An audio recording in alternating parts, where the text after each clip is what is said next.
Hey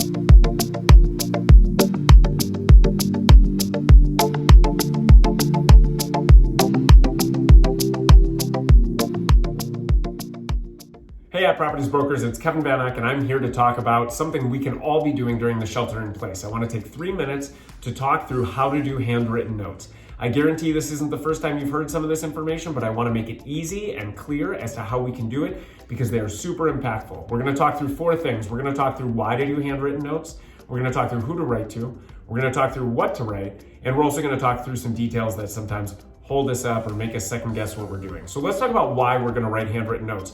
Number 1, it's differentiating. We know this. People don't write handwritten notes frequently. How many have you gotten in the last week? If you've gotten any, good for you. That means you have people that care about you. But for the most part, we're not sending handwritten notes. We're communicating on Facebook. We're communicating via text or via email or other social media outlets. Send a handwritten note because it's differentiating. The real intention of sending a handwritten note is to make people feel good. It's to make people feel good. And when you make people feel good, they want to make you feel good. So remember this intention because you're not going to talk about business in this card. It's all about personal. You're not going to ask for a referral. You're not going to talk about your business. You're not going to stuff 10 business cards into it. It is personal. So remember, the intention is to make people feel good because if you make it anything other than that, you will write something crazy and your people will look at you and wonder why you are sending a card soliciting business, as opposed to making them actually feel good. So sometimes what I hear though about handwritten notes is people will say, my database will think it's weird if I send them a handwritten note. Not true. Nobody has ever looked at a handwritten note and said, God, I wish they would stop sending me personal notes that make me feel good. If you do it with the right intention, all good. Send the handwritten note. So let's talk about who to send it to. It's whoever comes to mind. And what I mean is the intention is to make people feel good. So it's not about building business. That will be something that happens if you do this. But it is about making people feel good. So it's not about going down a roster. What I would do is harness the people that are top of mind. As you're scrolling through social media in the morning or the afternoon or whenever you do it, as you see people that you haven't connected with and you could, send them a handwritten note. The other thing you can do is, as you're thinking through who you are reaching out to now, I know we're having phone calls and Zoom calls, use each outreach as an opportunity to send another outreach. What does that mean? If I talked with someone yesterday for the first time in a long time, I'm going to send them a card today that says, thanks so much for taking the time to talk this week. I really enjoyed it. Let's do it again soon. And as soon as we're out of the shelter in place, as soon as we can get together, let's grab a coffee. Kevin, that is it. Super easy, and using one outreach to justify another. So we've talked about who we're going to reach out to. Let's talk about what we're going to say. There are 3 key things that we can say in our handwritten notes that are really simple. The first is thank you. Thank you for being a friend. Thanks for the invite. Thanks for thinking of me. Thank you for any number of things. Thanks for the text. Thanks for the call. Whatever it might be, sending a thank you card is really simple. The second thing you can do in writing a card is going to be congrats. Now there are some basic ones, obviously a birthday card, an anniversary card, an engagement card, a getting married card. Those are really basic, but think beyond this. Look on social media. There are people that run all the time. Who just ran a 5K? Maybe not now, maybe not in the current environment, but who ran a marathon? Who won something? Who won an award at work? Who got a promotion at work? There are all these different things that you can say congrats for that are not the basics. So you have to follow social media though to be able to see some of those things. So we're using social media not necessarily to connect, but we're using it as content to connect in a different way. So the third thing that you can write in a handwritten note is just thinking of you.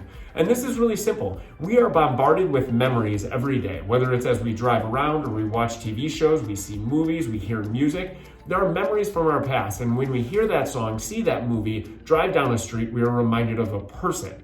Harness that. Just thinking of you is as simple as writing, I was driving down your street the other day, it made me realize we haven't connected in a long time, let's grab coffee as soon as we can. Kevin, easy. If you're listening to a song, hey, I heard that song. Remember when we went to that concert in 1992? Wild, I can't believe it's been so long. Give me a call, I'd love to catch up. Or, I'm gonna give you a call next week, would love to catch up. You see, harness the memories that we have to let someone know that you're thinking about them and write a card and make them feel good. So what are the details? The details are that sometimes we get hung up in what kind of cards do we write in. Any card, it doesn't matter. You don't need to go to Papyrus or Paper Source and spend $8 on a card. You can get them through Amazon, you can get them at Target. If you don't have any cards now, Amazon is delivering, so they will bring them to you. But make sure you do have cards on hand, because if you don't have cards, you're not going to send them. And don't let the type of card be a hindrance. Just get a card. It's what you write that matters most. In terms of what you write that matters most, it's really important that you realize you don't need to fill the card. It doesn't need to be long and flowy. Really, it just needs to be authentic in terms of how you communicate with that person and conveying something personal that will make them feel good.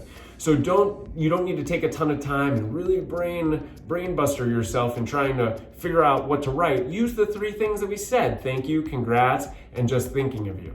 And the last holdup sometimes is, well, what do I put on the return envelope? You put the address that you would feel comfortable them mailing you back at.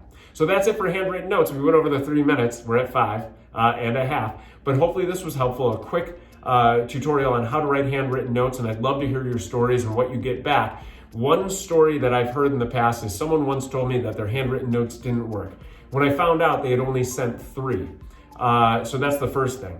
There's consistency here in writing a certain number of cards, so I highly suggest that you choose a number that you write every day. Maybe 2 every day, Monday to Friday, maybe more now during this shelter-in-place time period.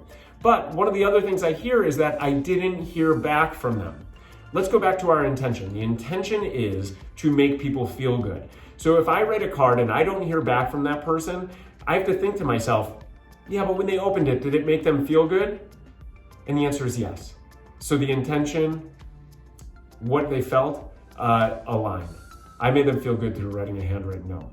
If you have any stories, send them to @coaching@properties.com, atcoaching@atproperties.com, because I'd love to share their stories about handwritten notes and how that you're helping people, you're making people feel good. And again, this isn't necessarily about business.